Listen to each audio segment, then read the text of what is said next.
اور سبحان اللہ میں ایک بات بتاؤں, اگر کوئی بزنس مین آپ کو یہ کہہ دے یا فار ایگزامپل کوئی آرگنائزیشن کا ایکسپرٹ ہے وہ کہتے ہیں کہ یوتھ کلب نے اگر یہ کام کیے نا تو سب سے پہلے یہ چیز آپ لوگوں سے چلی جائے گی. یا کوئی بزنس کا ایکسپرٹ کہتا ہے کہ اگر تم نے اپنا بزنس ایسے لے کے گئے تو سب سے پہلی چیز جو تمہاری بزنس جائے گی نا وہ یہ ہوگی. ٹھیک ہے, اللہ تعالیٰ نے ہمیں ہمارے اوپر جو آفات آنے والی تھی نا ان میں سے سب سے پہلی آفت یہ بتایا کہ سب سے پہلی چیز جو آفت تم پہ آئے گی نا, اول شیء یرفع هذه الامه الخشوع حتى لا ترى فيها خاشعہ. سب سے پہلی جو چیز تم سے اٹھا لی جائے گی نا, تم نہ اٹھنے دینا اس کو کبھی بھی, تم نہ جانے دینا اس کو اپنے ہاتھوں سے, وہ خشوع ہوگا یار, وہ بینگ مائنڈفلنس ہوگا. اس میں آگے بتا دیا گیا ہے کہ تم دیکھو گے نمازیوں کو مسجد میں لیکن ان بندوں کے اندر خشوع نہیں ہوگا. اب لوگ اسکالرس کہتے ہیں کہ کتنے ہی لوگ اللہ تعالیٰ کو قیامت کے دن آ کے ملیں گے and they never experienced mindfulness in their lives.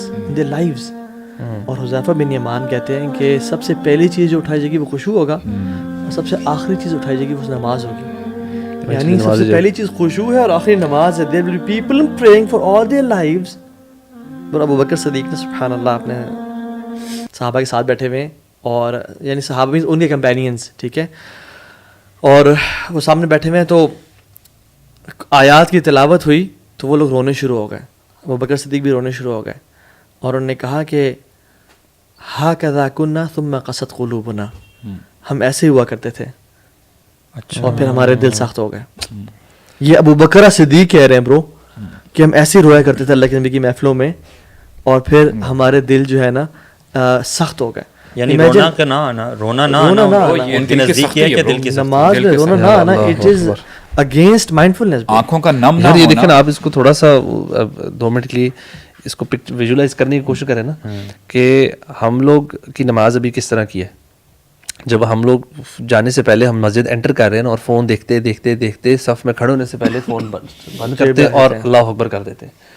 یہ اٹس امپاسبل کہ ہم اتنی جلدی سوئچ کر جائیں, اٹس پاسبل ہی نہیں ہے کہ آپ کانسنٹریشن لیول کوئی اور دنیا کا کام اٹھا لینا نہیں ہوتا. میں انفیکٹ بلکہ ہم پہلے بات کرتے ہیں میرے دل میں اپنی جیسے اسپورٹس کی ایگزامپل آتی ہے نا, تو اسپورٹس میں اتنا زیادہ اس چیز پہ ہوتا ہے یار کانسنٹریشن بڑھائیں. جب بال کرنے لگے نا, بالر ہے تو اس کو آپ نے جس جگہ پچ کرنی ہے بال نا, آپ فوکس اس پہ فوکس کریں, واچ اٹ, آپ کی بال بہتر ہوتی ہے. فنشنگ فٹ بال آپ کھیل رہے ہیں, آپ ویژولائزیشن علیحدہ ہوتی ہے, آپ جب بال آ رہی ہے ٹچ کریں, بال کی طرف دیکھیں اور ٹارگیٹ, مطلب یہ بہت ٹیکنیکس ہیں جس سے آپ کا سائیکل رائڈنگ, یو نو, آپ ایڈونچر رائڈنگ میں خاص طور پہ you have to take a lot of turns. You know what they say look where you want to go, don't look here there. ہر راک کو نہیں دیکھنا آپ نے جب آپ آف روڈنگ کریں especially. Don't look at the rocks جو کہ ادھر ادھر گزر ہیں, اگر آپ انہیں دیکھیں گے نا آپ ان کو مس کر دیں گے. Look where you want to go, یہ راکس کے اوپر سے آپ فلائی کرو. اب نماز آپ دیکھیں, look where you want to go. سبحان اللہ bro. صحیح بات ہے. look at the place where you want to be. you crave for that position کہ یا رب سجدہ آئے. اقرب ما یکون العبد من ربہ وهو ساجد. سبحان اللہ. اچھا ہمیں کیوں نماز میں حکم دیا گیا اپنے سجدے کی طرف جگہ پہ دیکھو, because you crave for that position, کیونکہ آپ وہاں پہ اللہ سے سب سے زیادہ قریب ہوں گے.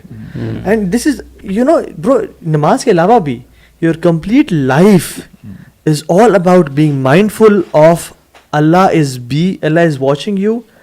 خشیت, ہمبلنس. برو کیا اس کی وجہ یہ نہیں ہے کہ دیکھیں امام بخاری رحمہ اللہ کا واقعہ ملتا ہے کہ وہ نماز پڑھ رہے تھے, نماز انہوں نے جب پڑھ لی نا تو اس کے بعد کہتے ہیں کہ دوسرا بندہ جو پیچھے تھا کہتے ہیں کہ دیکھو میری کمر پہ کوئی چیز تو نہیں ہے, آئی ایم فیلنگ ایچنگ, کہ کوئی ایچنگ فیل ہو رہی ہے. تو انہوں نے جب ان کا جو کرتا اوپر کیا نا تو وہاں پہ وہ ہنی بھی تھی, واسپ تھی, اور تقریباً 16-17 جگہ پہ اس نے جو ہے کاٹا ہوا تھا. تو کہتے ہیں امام بخاری اگر پہلی دفعہ جب اس نے کاٹ لی تھا تو آپ نے نماز کیوں نہیں اپنی جو ہے ختم کی اور اس کا علاج کرنے کی کوشش کی کہ اس کو پہلے دیکھتے. تو کہتے ہیں مجھے احساس ہی نہیں ہوا, آئی واز کمپلیٹنگ سم آیات, تو مجھے یعنی میرا دل ہی نہیں کیا کہ میں نماز کو ترک کروں. یعنی ان کی جو لذت تھی, مزہ تھا, زیادہ اس طرف تھا مومنٹ تھے نا. اور میں حیران ہوتا ہوں, اب دیکھیں سبحان اللہ, ابو دردہ کے رضی اللہ عنہ کا واقعہ ملتا ہے یار, سو امیزنگ. ہم لوگ کیوں ابھی ڈسکس کر رہے ہیں کیونکہ ہم نے اللہ تعالیٰ سے دعا کی ہے نا کہ اہدنا الصراط المستقیم صراط الذین انعمت علیہم, تو یہی تو لوگ ہیں جن پہ اللہ تعالیٰ نے انعام کیا ہے. Abu Darda he is having his head on the laps of his wife, alright, اور اب دیکھیں this is the very joyous moment, private moments, right, husband and wife. تو ہوتے کیا ہیں کہ all of a sudden he starts crying, ان کے آنسو نکلنے شروع ہو جاتے ہیں. اور ان کو دیکھتے دیکھتے ان کی جو وائف ہیں وہ بھی رونے لگ جاتی ہیں, اور وہ پھر پوچھتے ہیں کہ ما یبکی کی, آپ کیوں رو رہی ہو؟ تو کہتے ہیں کہ میں فرائیت انت تبکی, تو میں بھی رونے لگ گئی, میں نے آپ کو دیکھا کہ آپ رو رہے ہیں. تو کہتے ہیں کہ میں اس مومنٹ پہ میرے ذہن میں ایک آیت جو ہے میرے ذہن میں آ گئی, جہاں پہ اللہ تعالیٰ فرماتے ہیں وَإِن مِّنكُمْ إِلَّا وَارِدُهَا, ابھی قیامت کا نقشہ کھینچا جا رہا ہے کہ پل صراط ہوگا, a bridge which is sharper than the blade and thinner than the hair. تو اور پھر